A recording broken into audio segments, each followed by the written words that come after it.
ಒಂದ್ ರೀತಿ ಅದು ಹಠ ಚಲನೆ ಇಲ್ಲಿ ತನಕ ಕರ್ಕೊಬಂದು ನಿಲ್ಸಿದೆ ಅಂತ. ಯಾಕಂದ್ರೆ ನೀವು ಹೇಳ್ತೀರಿ ಥಿಯೇಟರ್ ಮುಂದ್ಗಡೆ ನಿಂತ್ಕೊಂಡು ನಮ್ಮ ತಂದೆ ಥಿಯೇಟರ್ ಕಟ್ಟಿದ್ರೇನು ಸ್ಟಾರ್ಟ್ ಆಯಿತು, ಅಥವಾ ನಾವು ಸಿನಿಮಾ ಮಾಡಿದ್ರೇನು ಸ್ಟಾರ್ಟ್ ಆಯಿತು, ಆಗ ಬ್ಯಾಕ್ ಟು ಬ್ಯಾಕ್ ಸಿನಿಮಾಗಳು ಮಾಡೋದಾಗಲಿ ಅದೆಲ್ಲವೂ ಸರ್. ಸೊ ಆರಂಭ ಹೇಳ್ತಾ ಇರಿ, ಬೆಂಗಳೂರು ಬಂದಾಗ ಒಂದಷ್ಟು ಸಿನಿಮಾಗಳು ನೋಡಬೇಕು ಅನ್ನೋ ಉಚಿತ ಹೋಗ್ತಾ ಇದ್ವಿ ಅಂತ. ಯಾವ ಸಿನಿಮಾಗಳು ಸರ್ ತುಂಬ ಕಾಡಿದ ಆ ಟೈಮಲ್ಲಿ? ಯಾವ ಸಿನಿಮಾಗಳು ಜಾಸ್ತಿ ನೋಡ್ತೀವಿ ಸರ್? ನಮ್ದು ಅನುರಾಗ ಅಲ್ಲಿತ್ತು, ಅದೇ ಕಣ್ಣು, ವಿಷ್ಣುವರ್ಧನ್, ಕರ್ಣ. ನಾವು ಸುಮಾರು ಅಪರ್ಣ ಎಷ್ಟು ಹೋಗ್ತಾ ಇದ್ವಿ ಸುಮಾರು. ಅವಾಗೆಲ್ಲ ಪಿಕ್ಚರ್ ಹುಚ್ಚು ನಂತ. ಸಂಡೇ ಆದರೆ ನಿಮಗೆ ಹೋದರೆ ಬೆಳಗ್ಗೆ morning show, matinee, first show second show ನೋಡಿಕೊಂಡು ಬರ್ತಾಯಿದ್ವಿ. ನಿಮ್ಗೆ ಆ ನವಯುಗದಲ್ಲಿ ಒಂದು ಬಿರಿಯಾನಿ ತಿಂದರೆ ನಮ್ಗೆ ಹಬ್ಬ ಇದ್ದಂಗೆ ಆವಾಗ. ಆ ಕಾಲದಲ್ಲಿ ಕರೆಕ್ಟ್ ಅದಂತ ಅವಾಗ ತುಂಬ ಪಿಕ್ಚರ್ ನೋಡ್ತಾ ಇದ್ವಿ. ಅವಾಗ ತುಂಬ ಇದು ಮಾಡಿದ್ರು. ಅವಾಗ ನಮ್ಮ ಫ್ರೆಂಡ್ಸಲ್ಲಿ ನೀವು ಅದಂತ. ಸದ್ಯಕ್ಕೆ ದೇವರು ಇವಾಗ ನಾವು ಹೆಸರುಗಳು ಹೇಳ್ಬಾರ್ದು, ತುಂಬ ಮನ್ಸಿಗೆ ನೋಯಿಸ್ಬಿಟ್ರು ಅವಾಗ. ಇವಾಗೂ ನೋಯಿಸ್ತಾ ಇದ್ದಾರೆ, ನಾನೇನು ಅದನ್ನು ಕ್ಯಾರ್ ಮಾಡಲ್ಲ. ಇವಾಗೂ ಅಂತ ಏನೋ ಹಂಗೆ ಹಿಂಗೆ ಇದು ಅದು ಬಿಡು, ಅದೆಲ್ಲ ತಲೆ ಕೆಡ್ಸ್ಕೊಂಡ್ರೆ ನಾವು ಬಿಸ್ನೆಸ್ಸಲ್ಲಿ ಮುಂದೆ ಹೋಗೋಕ್ಕಾಗಲ್ಲ. ನಾವು ಹಿಂದೆ ತಿರುಗಿ ನೋಡೋದೇ ಇಲ್ಲ. ನಾವು ಹಿಂದೆ ಮಾತಾಡೋದು ನಾವು ತಲೆನೂ ಕೆಡ್ಸ್ಕೊಳ್ಳಲ್ಲ. ಯಾರು ಮುಂದೆ ಮಾತಾಡ್ತಾರೋ ನಾವು ಫೇಸ್ ಮಾಡ್ತೀವಿ. ಹಿಂದೆ ಮಾತಾಡೋದು ನಾವು ತಲೆನೇ ಕೆಡ್ಸ್ಕೊಳ್ಳಲ್ಲ. ಆ ಥರ ನಮ್ಮವರೇ ತುಂಬ, ನಮ್ಮ ಜನನೇ ನಮ್ಗೆ ತುಂಬ ಮನ್ಸಿಗೆ ನೋಯಿಸ್ಕೊಟ್ಬಿಟ್ರು. ನಾವು ಕ್ಯಾರೇ ಮಾಡಲ್ಲ. ಅದಕ್ಕೆ ಹೆಂಗೋ ದೇವರು ನಮ್ಮನ್ನು ಇಲ್ಲಿವರೆಗೂ ಕರ್ಕೊಬಂದು ಕೂರ್ಸವ್ರೆ ಸರ್. ಮೇ ಬಿ ಆ ಮಾತುಗಳೇ ಇಲ್ಲಿ ತನಕ ಬ್ಯಾಕ್ ಟು ಬ್ಯಾಕ್ ಇನ್ನೊಂದಷ್ಟು ಪ್ರಯತ್ನಗಳು ಮಾಡೋಣ ಅಂತ ನೀವು ಫಸ್ಟ್ ಸಿನಿಮಾ ಅಂದಾಗ ಹೇಳ್ತೀರಿ, ಅನ್ಕೊಂಡಾಗ ಆಗಲಿಲ್ಲ ಅಂತ ಸ್ಟಾರ್ಟ್ ಮಾಡ್ತೀರಿ. ಆಮೇಲೆ ಒಂದಷ್ಟು ಸಿನಿಮಾಗಳು ಮಾಡಿರಿ, ಗಾಳಿಪಟ ಬರ್ತೀರಿ, ಈಗ ಪಾಸ್ ಆಗಿದ್ದೀನಿ ನಾನು ಅಂತ ಹೇಳ್ತೀರಿ. ಇಲ್ಲ, ಫಸ್ಟ್ ಪಿಕ್ಚರ್ ಏನಾಯಿತು ಅಂತ ಎಲ್ಲ ಪಿಕ್ಚರ್ ಅದಂತ ನಮ್ಗೊಂದು ಪೈಸಾ ಬಂದಿಲ್ಲ ಫಸ್ಟ್ ಪಿಕ್ಚರಲ್ಲಿ. ಎಲ್ಲ ಇದು ಮಾಡಿದ್ವಿ. ಥಿಯೇಟ್ರಲ್ಲೆಲ್ಲ ಏನಿಲ್ಲ. ನಾನೇ 10 ಲಕ್ಷ ತಗೊಬಂದು ಥಿಯೇಟ್ರಿಗೆ ದುಡ್ಡು ಕೊಟ್ಬಿಟ್ಟು ಬಂದೆ. ದುಡ್ಡು ಕೊಟ್ಬಿಟ್ಟು ಬಂದೆ. ಆಮೇಲೆ ಮತ್ತೆ ಇದು ಬಂದಾಗ ಅಂತ ಇನ್ನೊಬ್ಬರು, ಅಷ್ಟೇನಾ ನಿನ್ನ ಕತೆ, ಇಲ್ಲಿ ಇರ್ತಾರಲ್ಲ ಆಗೋಯ್ತು ಬಿಡು, ನೀನು ಮನೆ ಮಠ ಮಾರ್ಕೋತೀಯ ಅಂತ. ನಾಳೆ ಮನೆ ಮಠ ಬರ್ತೀವಿ, ಇನ್ನೊಂದು ಪಿಕ್ಚರ್ ತೆಗಿತೀನಿ ನೋಡು ಅಂತ ಹೇಳ್ಬಿಟ್ಟು, ನಮ್ಮೂರ ಮನ್ಸೂರೆ ಅಂತ ಅಂತ ಅವ್ನು ಹೇಳ್ದ, ಅಣ್ಣ ಒಂದು 50 ಲಕ್ಷದಲ್ಲಿ ಒಂದು ಪಿಕ್ಚರ್ ತೆಗಿತೀನಿ, ನಾತಿಚರಾಮಿ ಅಂತ ಹೆಸರು ಅದಂತ 50 ಲಕ್ಷ ತಾನೇ ಅಂದರು. ಸರಿ, ನಾವಿಲ್ಲಿ ಕೆಲಸ ಮಾಡ್ತಾಯಿದ್ವಲ್ಲ, ಒಂದು ದಿನ ನಾನು ಶೂಟಿಂಗ್ ಹೋಗಿಲ್ಲ. ಅವ್ನು 50 ಲಕ್ಷ ಪಿಕ್ಚರ್ ತೆಗೆದ್ರು. ನಮ್ಮೂರು ಪಕ್ಕದ ಮನ್ಸೂರು ಅಂತ. 50 ಲಕ್ಷ ಅಂತ. ನನಗೆ 50 ಲಕ್ಷ ಬರತ್ತಲ್ವಾ ಅಂದರು.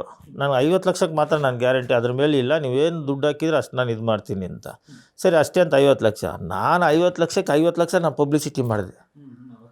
ಯಾವುದು ಆವಾಗಲೇ ಅವ್ನು ಕರೆಕ್ಟಾಗಿ ಅವನು ನೆಟ್ಫ್ಲಿಕ್ಸನ್ನು ಮಾರಿಬಿಟ್ಟು 50 ಲಕ್ಷ ನಾವು ಇದು ಮಾಡಿದ್ರು. ಬಂತು, ಏನು ಹೇಳಿದ್ರೆ ಅದು ಬಂತ ಪಾಪ. 50 ಲಕ್ಷ ಬಂತು, ಆ ಪಬ್ಲಿಸಿಟಿ ಬಂದಿಲ್ಲ. ಅದರಲ್ಲಿ 50 ಲಕ್ಷ ಹೋಯ್ತು. ಬಟ್ ಒಂದು ಒಳ್ಳೆ ಸಿನಿಮಾ ಅನ್ನಿಸ್ಕೊತದೆ. ಒಳ್ಳೆ ಸಿನಿಮಾ. ನನಗೆ 5 ನ್ಯಾಷನಲ್ ಅವಾರ್ಡ್ ಬಂತು.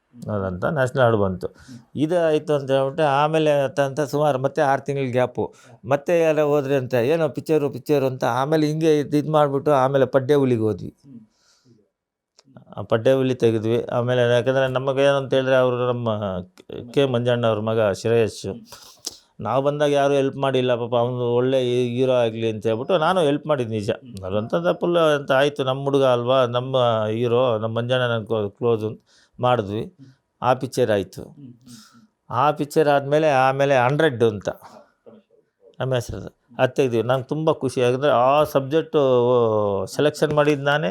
ರಮೇಶ್ ಅರವಿಂದ್ ಸರೇ ಡೈರೆಕ್ಷನ್ ಮಾಡಬೇಕು, ಅವರೇ ಹೀರೋ ಮಾಡಬೇಕು ಅಂತ ನಾನು ಆವಾಗ ನನಗೆ ಸ್ವಲ್ಪ ಬಂತು. ಪಿಕ್ಚರ್ ಏನು ಇದರಲ್ಲಿ ಒಳಗಡೆ ಏನು ಅನ್ನೋದು ನನಗೆ ಬಂತು. ಫುಲ್ಲು ನಾನೇ ಕಂಟ್ರೋಲ್ ತೊಗೊಂಡೆ ಆ ಪಿಕ್ಚರ್ನ. ಫುಲ್ ಕಂಟ್ರೋಲ್ ತೊಗೊಂಡೆ. ಒಳ್ಳೆ ನನಗೆ ಇವಾಗೂ ನನಗೆ ತುಂಬ ಇಷ್ಟ ಅಂದರೆ ರಮೇಶ್ ಅರವಿಂದ್ ಸರೇನೆ. ನನಗೆ ಮೊನ್ನೆನೂ ಅದಂತ ನನಗೊಂದು ವಾಯ್ಸ್ ಮೆಸೇಜ್ ಹಾಕಿದ್ರು, ಸರ್ ಎಲ್ಲೆಲ್ಲೋ ಕೇಳ್ಪಟ್ಟೆ ನಿಮ್ಮ ಪಿಕ್ಚರ್ ಒಳ್ಳೆ ರಿವ್ಯೂ ಬರ್ತಾಯಿದೆ, congratulation sir, best of luck ಅಂತ. ಅಂದರೆ ಅವರು ಮನಸ್ಸು ಆ ಥರ ನೋಡಿ ಅದಂತ ನನಗೆ ಹೇಳಿದ್ರು.